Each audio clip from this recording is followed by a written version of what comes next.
Boiling point जो water का 100 Celsius है। तो अब इसके जो टेम्परेचर आप देखें, टाइम है वो एक तो ये 0, then this much,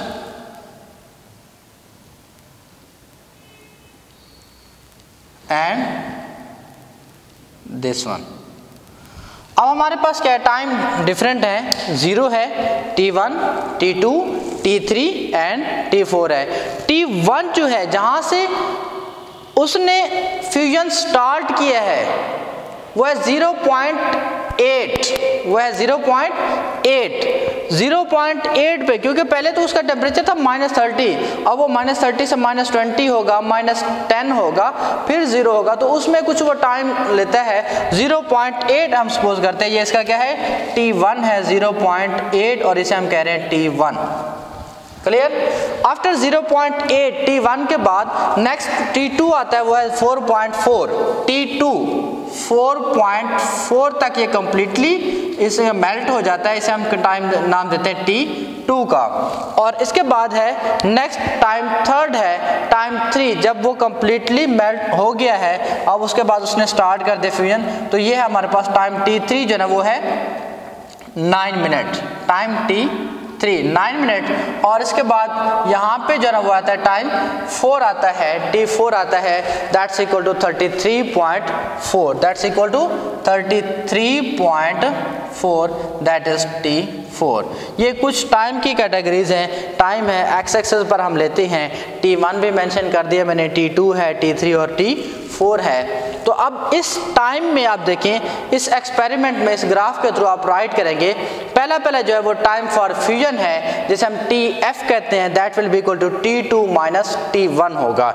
TF is equal to time for fusion, TF is equal to T2 minus T1, that is equal to 4.4 minus 0.8, and it will be equal to 4.4 minus 0.8, that will be equal to 3.6 minutes, that will be equal to 3.6 minutes.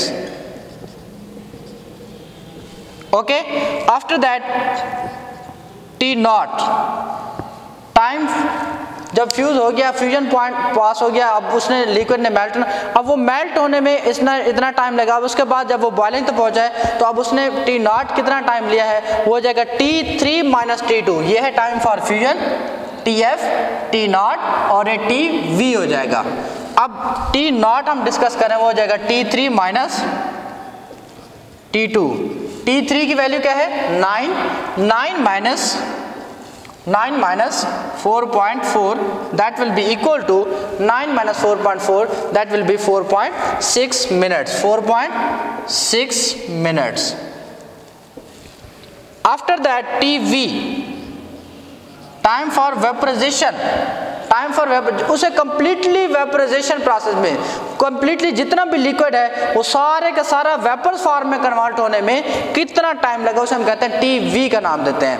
TV कितना होता है हमारे पास, time for completely vaporization, that will be T4 minus T3, T4 minus T3 and is equal to T4 कितना है 33.4 minus 9, that will be 24.4 minutes, 24.4 minutes। ये हमारे पास टाइम की कैटेगरी है, टाइम आ गया। क्लियर? अब इसकी डेफिनेशन जब हम राइट करते हैं, लास्ट टाइम मैंने आपको बताया था लेटेंट हीट ऑफ वेपराइजेशन जो है हमारे पास जो है, जिसे हम लेटेंट हीट ऑफ HV का नाम देते हैं। HV किसके को लाता है हमारे पास, डेल QV। अब देखें del QV is equal to listen, HV is equal to del QV over M, del QV over M। अब यहां से हम इसे राइट करते हैं, M इधर आके मल्टीप्लाई हो जाएगा, M multiply by HV is equal to del QV या डेल क्यू हो जाता है हमारे पास एच वी कहते हैं। ये हमारे पास सिंपल डेल क्यू भी राइट कर सकते हैं आप इसे, डेल क्यू जो आप लोगों ने स्पेसिफिक हीट कैपेसिटी तक आपने से डिस्कस किया था। क्लियर। अब डेल क्यू वी हमारे पास या डेल क्यू सिंपल जो है वो एम एच वी की इक्वल। अब ये चीज़ हमने कैलकुलेट की, बिल्कुल सेम प्रीवियस प्रोसेस, प्रीवियस कल वाला ही रिवाइज कर रहे हैं हम, अगेन सिमिलर है, उसी तरह से रिलेटेड है। मैं इसे अगेन राइट कर रहा हूँ। देखें अब हमारे पास टाइम भी आ गया, सारा कुछ आ गया, तो हम सबसे पहले राइट करते हैं del Q is equal to किसके इक्वल होता है, del Q is equal to M C del T. Del Q is equal to M C del T, that is equal to M multiply by C specific heat capacity of water 4200 multiply by अब del T. अब ये जो ना हमारे पास del T temperature है, change in temperature वो 100 ही रहता है। लास्ट टाइम हमने भी इसे यही डिस्कस किया था, ये 100 ही रहता है और 100 ही होगा। 100 केल्विन ले या 100 सेल्सियस ले सेम आएगा। अब ये हो जाएगा m multiply by 4.2 multiply by 10 raised to power 1 2 3 4 and 5, 10 raised to power 5 हो जाएगा। m multiply by 4.2 multiply by 10 raised to power 5, यह हमारे पास डेल q की वैल्यू है।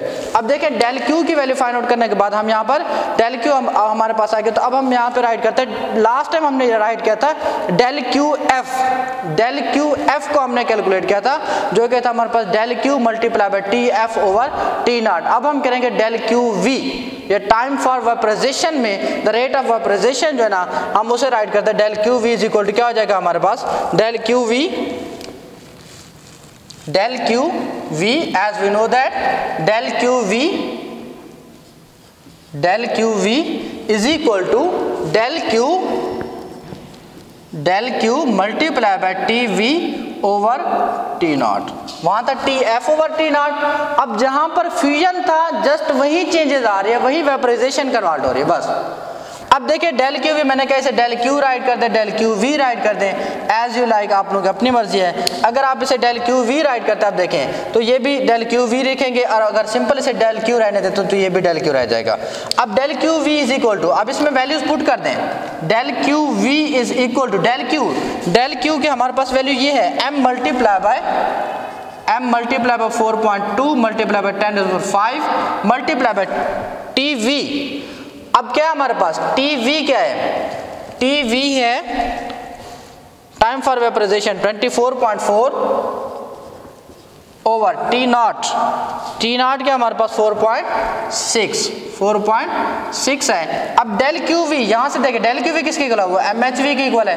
पुट कर दे M H V is equal to m multiply by 4.2 multiply by 10 raised to power 5 multiply by 24.4 over 4.6। m से m कैंसिल हो जाएगा, latent heat of vaporization HV जो है वो हमारे पास इक्वल आ जाएगा इन तीनों का product 4.2 multiply by 10 raised to power 5 multiply by 24.4 over 4.6। तो HV जो है ना हमारे पास फाइनल इसकी वैल्यू हो जाएगी 2.26 multiply by 10 raised to power 2.26 multiply by 10 raised to power 6 2.26 multiply by 10 raised to power 6 जो ना हमारे पास ये फाइनल वैल्यू है HV की, फाइनल वैल्यू आ जाती है हमारे पास। क्लियर। HV जो है हमारे पास ये इक्वल आ जाएगा जॉल पर केजी, यूनिट होता है इसका जॉल पर kg. Okay, I am revising this. First of all write करेंगे वेपराइजेशन की डेफिनेशन, फिर आप लोग इसकी डेफिनेशन राइट करेंगे। लेटेंट हीट ऑफ वेपराइजेशन की फॉर्मूला है HV से रिप्रेजेंट करते हैं, del Q V over m आ जाता है। अब m इधर आकर मल्टीप्लाई हो जाएगा, m HV is equal to del Q V. अब उसके बाद एक्सपेरिमेंट राइट करेंगे, एक्सपेरिमेंट के बाद मैथमेटिकल फॉर्म राइट करेंगे, वही टी एफ टी नॉट आप लोगों ने कल कैलकुलेट किया था, टी वी आज आप लोगों ने कैलकुलेट कर लिया। फिर उसके बाद डेल क्यू आप लोगों ने कल ही इसे कैलकुलेट किया होता, वही हमने इसे प्रोसीड किया, वही चीज़ है, वही यूज़ हो रहा है। अब फाइनल फार्मूला क्या है, कल आप लोग ने यहाँ पर राइट किया था del Q F is equal to del Q multiply by T F over T naught. अब वहाँ जहाँ पर भी f था वहाँ v आप लोग यहाँ पुट कर रहे हैं, del Q V is equal to del Q multiply by T V over T naught. Del Q V is equal